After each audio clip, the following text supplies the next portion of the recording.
नमस्कार, आपण पाहत आहे भांडा फोड न्यूज. एका दमात भ्रष्टाचारी कोमात. सोशल मीडिया, कर्जबाजारी, गुन्हेगारी, सट्टेबाजी, चोरी, मटका, जुगार, दारू, सावकारशाही, न्यायाच्या प्रतीक्षेत प्रशासन. भांडाफोड न्यूज. एका दमात भ्रष्टाचारी कोमात. कळंबा तलावाची पाणी पातळी घटली. शाहूकालीन विहिरीचं दर्शन. शाहूकालीन कळंबा तलावातील पाणी पातळी झपाट्याने घटत असून सध्या तलावातील पाणी केवळ 10 फुटावर आलं आहे.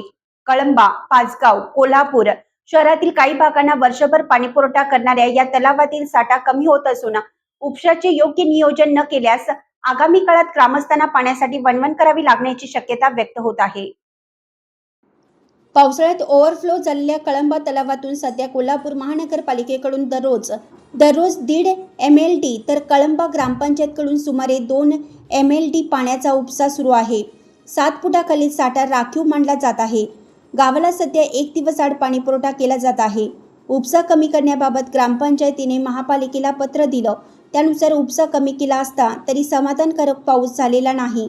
वाढते तापमान आणि मोठ्या प्रमाणावर होणारे बाष्पीभवन यामुळे तलावातील पाणी झपाट्याने कमी होत आहे.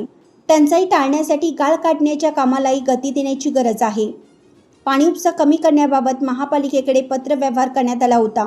त्यानुसार उपसा 1.5 MLD पर्यंत कमी केला. मात्र महापालिकेने थेट पाईपलाईनचे पाणी वापरून तलावातील पाणी कळंबावासियांसाठी राखीव ठेवावे